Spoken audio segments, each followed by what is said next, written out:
Pharaonic mummification is one of the greatest secrets of ancient Egyptian civilization. It is a complex process that aims to preserve the body of the deceased for as long as possible, as the ancient Egyptians believed that preserving the body was necessary to ensure eternal life in the afterlife. Mummification is based on deep religious beliefs about the soul and life after death, which made this process very sacred. Pharaonic mummification secrets 1. The purpose of mummification. Mummification was intended to protect the body from decomposition, so that the soul, called Ka and Ba, could recognize the body and return to it in the afterlife. The ancient Egyptians believed that the body must be in good condition for the soul to return to it and continue its life in the afterlife. The mummification process. The mummification process took about 70 days and included several precise steps, including removal of internal organs. The embalmers began by removing all internal organs except the heart, which was considered the seat of the soul and thought. Other organs were removed and preserved in special containers called canopic jars. Drying the body. After removing the organs, the body was dried using natron, a natural salt extracted from Egyptian oases. This substance helps absorb fluids and prevent decomposition. The body was completely covered with natron for 40 days.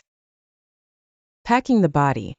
After the body was dried, it was filled with materials such as linen and resin to maintain its natural shape. The body was then completely wrapped in linen wraps. Placing the mask and coffin. After mummification, a mask was placed on the mummy's face to protect the features. The mummy was then placed in a decorated wooden coffin, often placed inside several other coffins for protection. 3. Materials used in mummification. Natron, the main substance for drying the body. Resin, a waxy substance used to protect the wraps and prevent air from leaking. Linen, was used to wrap the body after mummification, and the body was wrapped in several layers. Herbs and aromatic oils were used to cleanse the body and give it a pleasant smell. 4. Mummification and medicine. Mummification was more than just a religious practice. It involved advanced medical knowledge. The embalmers were familiar with human anatomy and how to treat wounds and avoid infections. This medical knowledge was very advanced for their time. 5. Secrecy and specialization.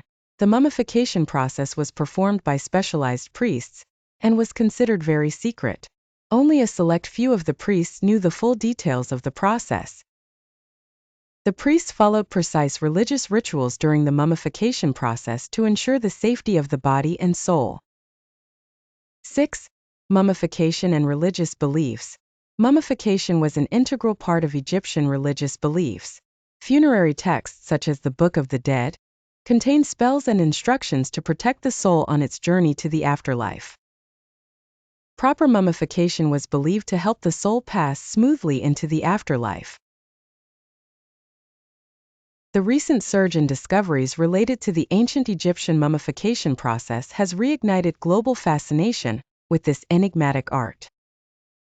The University of Copenhagen announced the unearthing of a 3,500-year-old medical manuscript, the Louvre-Carlsberg Papyrus. This ancient text provides unprecedented insight into the craft of face mummification, detailing how aromatic plant materials and ingredients cooked in a liquid were used. A piece of red linen, soaked in the concoction, was then carefully placed on the deceased's face. This practice was repeated every 4 days, culminating in a 70-day mummification ritual. Simultaneously, an Egyptian Dominican mission made headlines with the discovery of a mummy bearing a golden tongue in a site west of Alexandria. This bizarre yet fascinating find hinted at rituals designed to ensure the deceased could speak in the afterlife. Not to be outdone, researchers from the University of Sydney uncovered the first known Egyptian mummy encased in clay.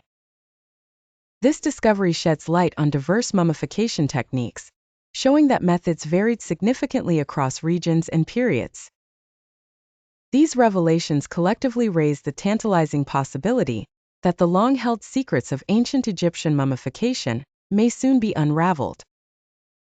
Despite extensive study, the science of mummification has remained shrouded in mystery due to the varied practices spanning different pharaonic families and eras. However, the recent findings offer new hope. By carefully studying these ancient texts and mummies, researchers inch closer to decoding the intricate knowledge and skill that ancient Egyptian embalmers possessed. The University of Copenhagen's announcement, in particular, highlights the secretive nature of the craft of mummification. Their discovered manuscript reveals that face mummification was a meticulous process, steeped in ritual and tradition. The use of specific materials and the precise timing of their application underscore the sophistication of these ancient practices. The first person to revolt against the use of mummy as a drug was Ambrose Pare in 1634 AD. He called it the hateful drug.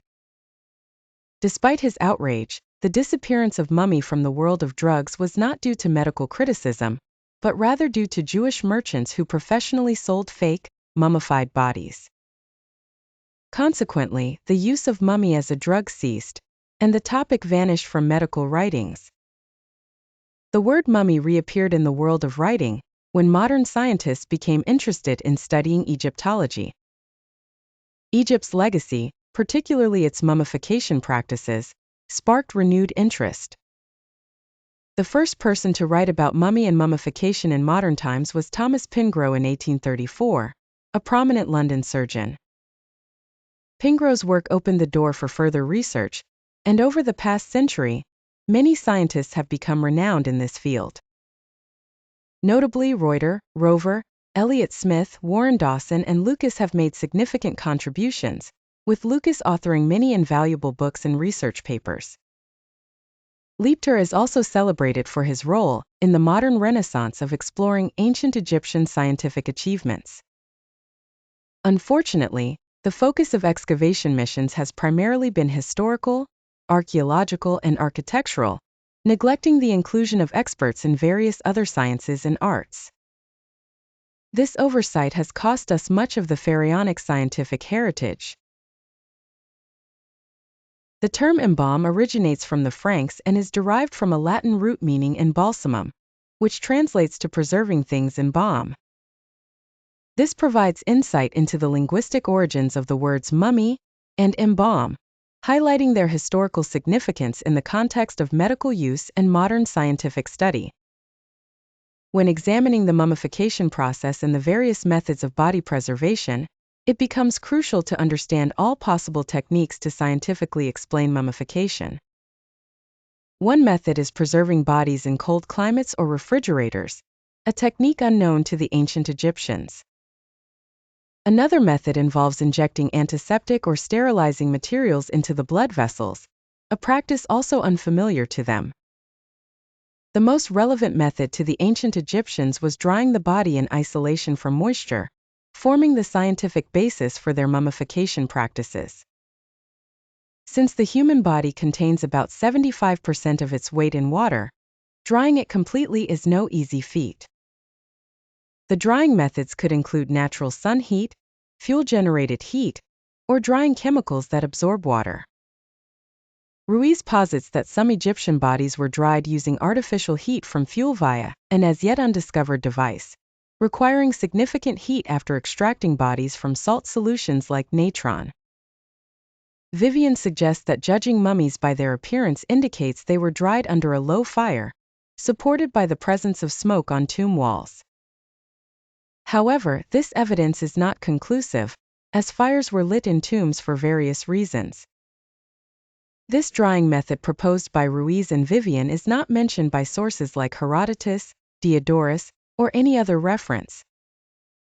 Another technique involved using cheap chemicals such as quicklime, table salt, and natron, which will be elaborated upon when discussing embalming materials.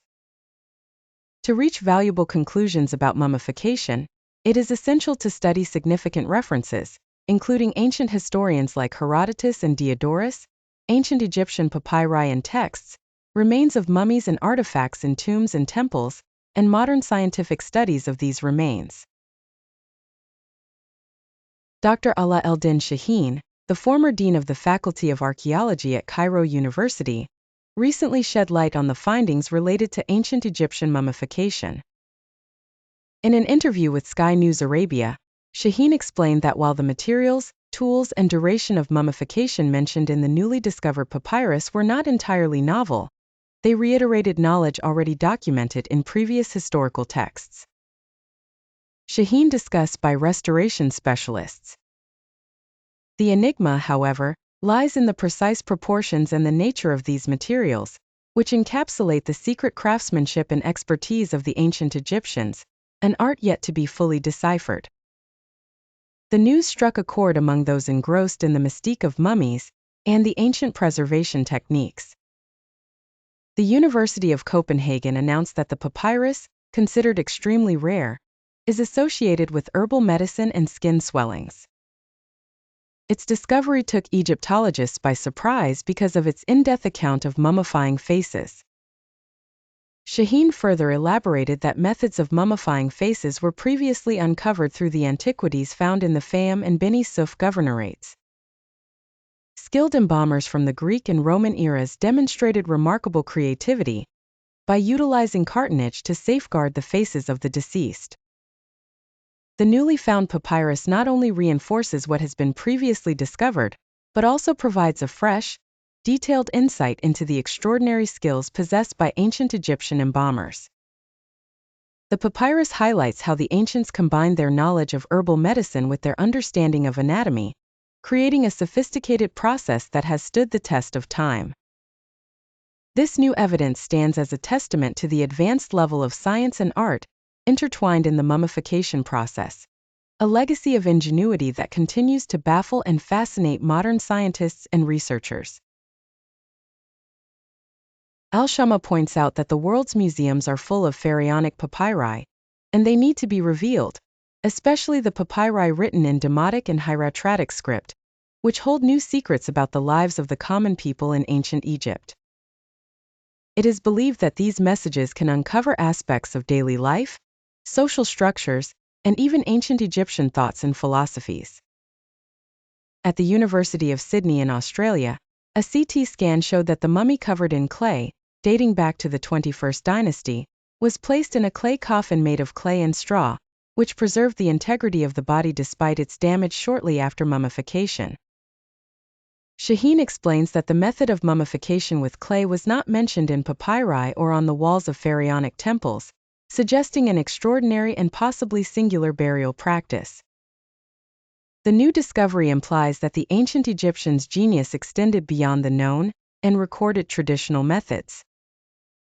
The process might have included placing the mummy deep in the ground to ensure preservation, even when usual techniques failed. This revelation adds another layer of complexity to our understanding of ancient Egyptian practices and their sophisticated approach to the afterlife. It opens up further avenues for research and exploration, inviting scholars and enthusiasts alike to delve into the rich and intricate tapestry of one of the world's oldest and most enigmatic civilizations. Al-Shama believes that the discovered artifacts of the pharaohs do not exceed 1%, which means that the discovery of the first clay mummy does not mean that it is a rare discovery. Perhaps this method of mummification was successful and was implemented by the ancient Egyptians at specific periods of time. Shaheen and Al-Shama agree that the genius of the ancient Egyptians in mummification relied on the science of medicine, anatomy, and monitoring diseases, which enabled them to choose methods for preserving the body after death. The mummification process begins by extracting the brain from the nasal openings, and the stomach, intestines, liver, and lungs from an opening in the side. The body is covered with natron salt for 40 days until it dries, and the mummy is wrapped in rolls and placed in a coffin, according to the book 100 Exciting Facts in the Life of the Pharaohs by Egyptologist Zahi Hawass. The ancient Egyptians resorted to mummification as a means of preserving the body of the deceased for the longest possible period, due to the belief that his soul will be able to recognize him in the afterlife and return to life again.